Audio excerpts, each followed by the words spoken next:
Hello दोस्तों, आज हम अभी है ना राजक्ष्मा व्याधि के बारे में डिस्कस करने वाले। सबसे पहले हम राजक्ष्मा व्याधि का है ना परिचय देखेंगे।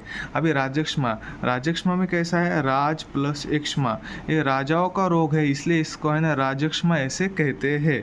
अभी इसको राजक्ष्मा नाम देने का एक चरक में बताया कि ये पूरे चंद्रमा को है ना वो व्याधि हुआ था, इसलिए भी इसको है ना राजक्ष्मा कहते हैं। अभी राजक्ष्मा व्याधि के बारे में है ना हमको एक याद रखना है, जीएसटी अपना टैक्स मालूम है, जीएसटी। तो राजक्ष्मा एक है, कैसा है मालूम है, गंभीर रोग है, संक्रामक व्याधि है और त्रिदोष व्याधि है। तो कैसा राजक्ष्मा जीएसटी है, बोले तो क्या गंभीर संक्रामक और त्रिदोष व्याधि है।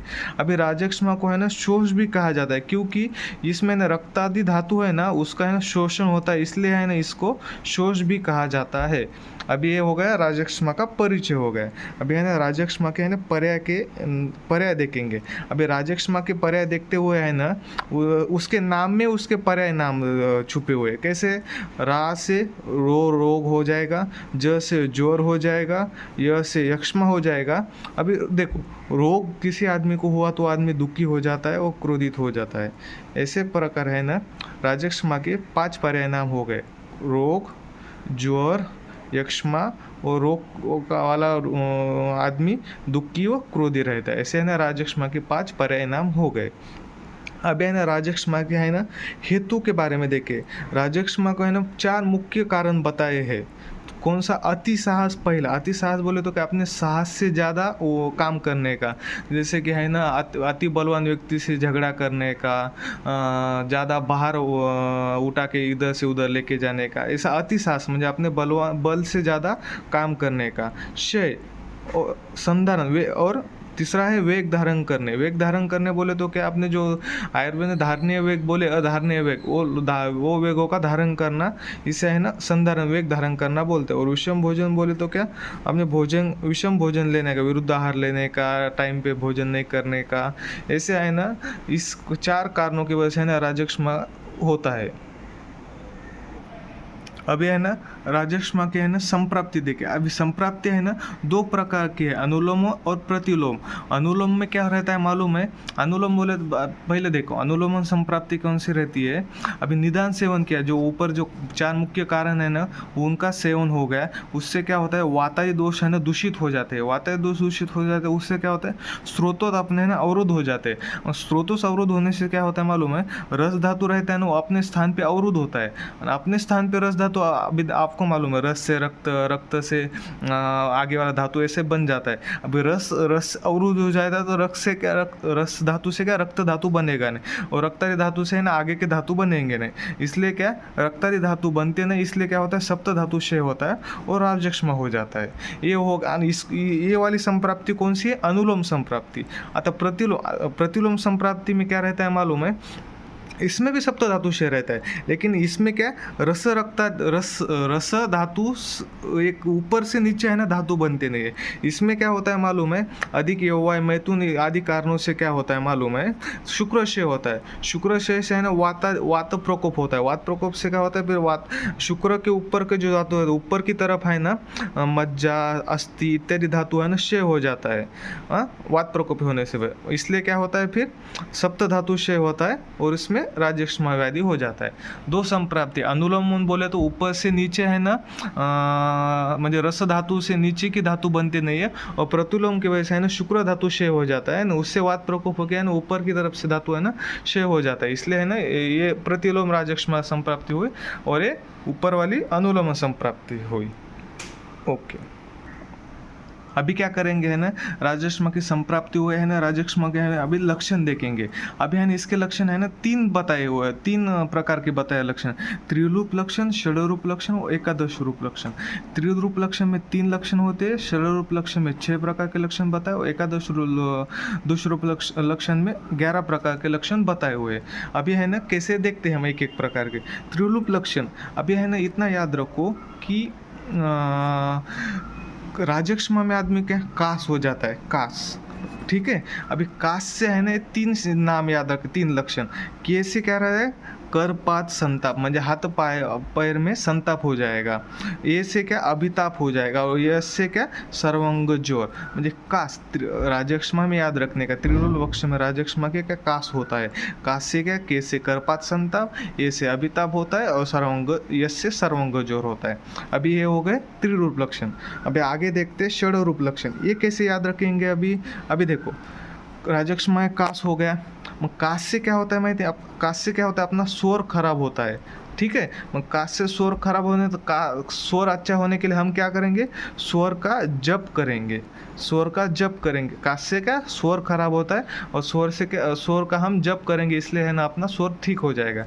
तो इससे है ना हम अपने 6 नाम याद रखेंगे, 6 लक्षण याद रखेंगे। कैसे, स्वर से स्वर भेद, उसमें का से के से कास, और ये से अतिसार, जे जप में से जे से ज्वर, ये से अरुचि, और पीछे पार्श्वशूल, ठीक है। तो ऐसे हो जाएंगे, स्वर का स्वर भेद, के का कास, ये से अतिसार, जे से ज्वर, ये से अरुचि, और पी से पार्श्वशूल, शोर का जप। इससे हम है ना ये अपने है ना राजक्षमा के है ना 6 षडरूप लक्षण हो गए, ठीक है।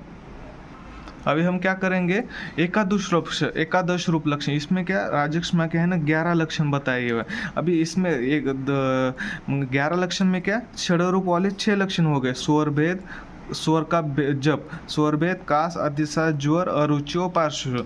इन्हीं नामों से है ना और आगे के है ना 5 हम याद रखेंगे। कौन से, देखो अभी पार्श्वशूल से शीर्षशूल याद रखने का, ज्वर से असंताप याद रखने का, अतिसार, देखो अतिसार में क्या दोष नीचे से बाहर आ जाते, अधो मार्ग से बाहर आ जाते, और इसके ऊर्ध्व भाग से क्या रहता है, छर्दी में 2 रहते, छर्दी और रक्तवमन, ऐसे हो गए 9 और 10 का हो गए, और वैसर्य, ये ऐसे अपने है ना एकादश ऑप्शन राजक्षमा के है ना 11 लक्षण अपने हो गए।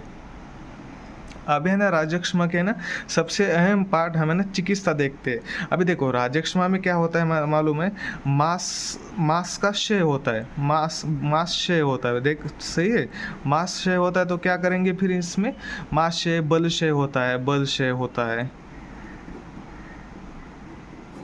इसलिए हम इसमें क्या करेंगे, भ्रूण चिकित्सा करते हैं। भ्रूण चिकित्सा उसको क्या जुगुप्सा चिकित्सा कहते हैं। कैसे, अभी आपको मालूम है मांस से मांस वृद्धि होती है, इसलिए है ना ये पेशेंट को है ना भ्रूण चिकित्सा में है ना मांस का है ना भोजन देने का रहता है। यदि रुग्ण क्या रहता है मालूम, कोई मांस खाता नहीं, किसको मांस पसंद नहीं रहता है, तो घिन आती है, तो उस ऐसे आदमियों को रुग्णों को क्या करने का, कोई मांस रहता है ना वो दूसरे पदार्थ के साथ है ना मिलाकर है ना खिलाना रहता है, ठीक है।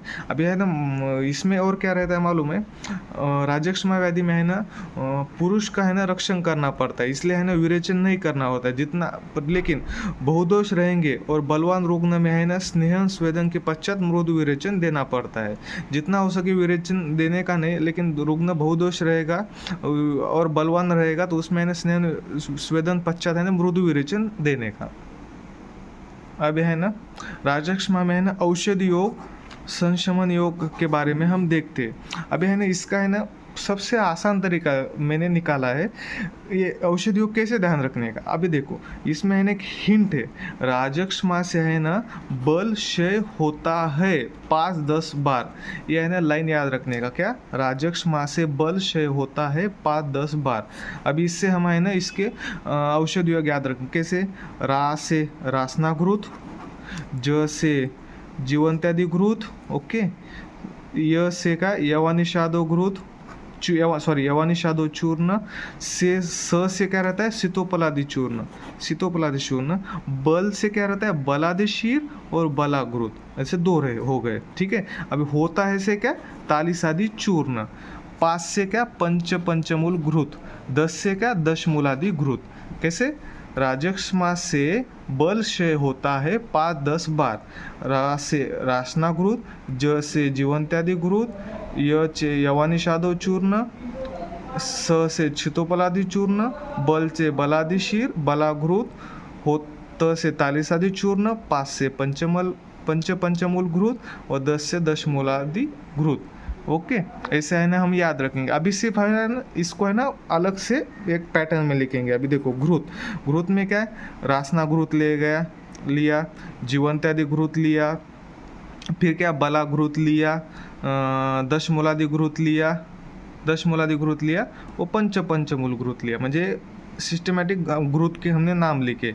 अभी चूर्ण, चूर्ण में क्या लिया, लिख लिया हमने, ऊपर देखो इधर सीतोपलादि चूर्ण, यवानी शार्दूल चूर्ण, और कौन सा, तालिसादि चूर्ण, ये अपने है ना चूर्ण हो गए। और शीर में क्या, बलादि शीर हो गए, बलादि शीर, इधर क्या बलादि शीर लेगा। सिर्फ है ना शुद्ध गो दुग्ध और अजा दुग्ध, इतना याद रखने का, ठीक है। शुद्ध दुग्ध बोले तो गाय का दूध रहता है ना, वो गर्म करके है ना ठंडा करके पीने का, और अजा दुग्ध, ऐसे है अपने है ना राजक्षमा के है ना चिकित्सा हो गई। वीडियो पसंद आ गया हो तो प्लीज़ लाइक शेयर सब्सक्राइब करें, और आगे वाले वीडियो में हम दूसरा डिसीज़ देखते हैं। Thank you.